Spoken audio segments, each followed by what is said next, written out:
அண்ணன் நல்லகண்ணு அவர்களுடைய நூற்றாண்டு விழாவில் அவர் பிறந்தது புதுக்குடியில் இருந்தாலும் காரணேசன் பள்ளி திருவைகுண்டத்திலே பள்ளி இறுதி வகுப்பை முடித்துவிட்டு திருநெல்வேலி இந்து கல்லூரியிலே இன்டர்மீடியட் படித்துக் கொண்டிருந்தார். தொடக்க காலத்தில் அவர் மகாத்மா காந்தியாரினுடைய பாடல்களை பாடுவதும் காங்கிரஸ் தலைவர்கள் போனால் பின்னாலே முழக்கமிட்டுக் கொண்டு செல்வதும் பண்டித ஜவஹர்லால் நேரு வந்தபோதும் அதுபோலவே செயல்பட்டதும் அதற்கு பின்னர் பண்டித நேருவினுடைய நூல்களை ஒன்றுவிடாமல் வாசித்ததன் காரணமாக தான் இருக்க வேண்டிய இடம் கம்யூனிஸ்ட் கட்சி என்று முடிவெடுத்து கம்யூனிஸ்ட் இயக்கத்திலே சேர்ந்து 1943 திருவைகுண்டம் புதுக்குடி இந்திய கம்யூனிஸ்ட் கட்சியினுடைய கிளை செயலாளராக அந்த நல்லகண்ணு பொறுப்பேற்றுக் கொண்டார்.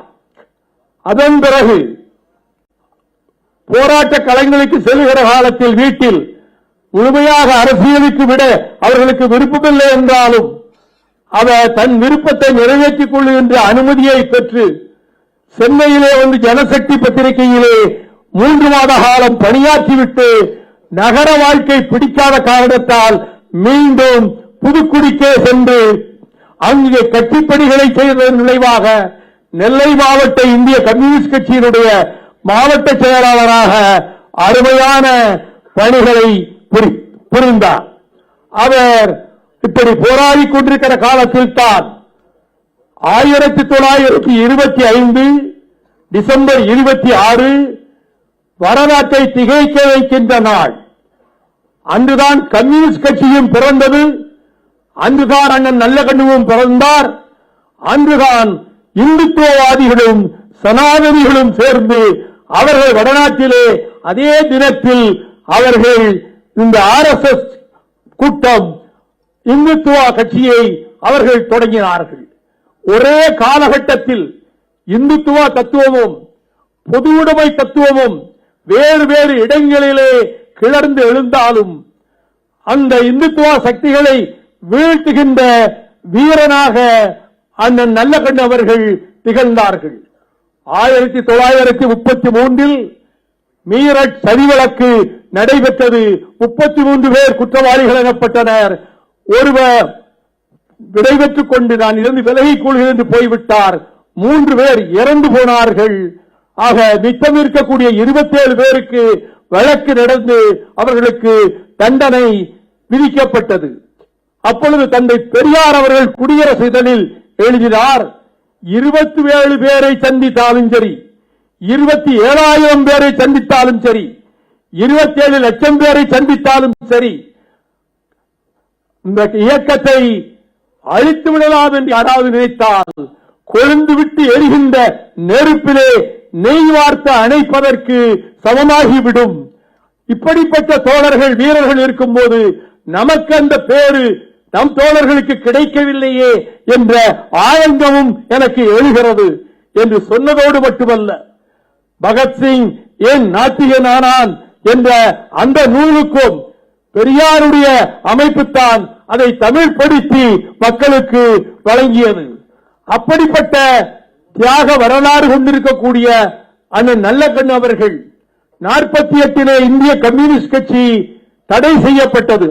பிரிவுபடாத கம்யூனிஸ்ட் கட்சி 64 தான் பிரிவு ஏற்பட்டது.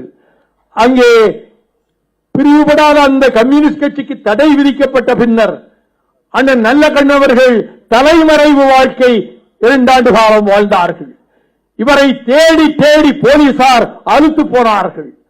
கடைசியில் நெல்லை மாவட்டத்தில் களக்காடு நகரத்துக்கு பக்கத்திலே இருக்கக்கூடிய பொன்னங்குறிச்சி என்கின்ற ஊரில் ஒடுக்கப்பட்ட தலித் சமுதாயத்தை சேர்ந்த தன்னுடைய சகோதரனாக கருதிய ஒருவருடைய இல்லத்தில் அந்த நல்லகண்ணு அவர்கள் இருந்தார்கள்.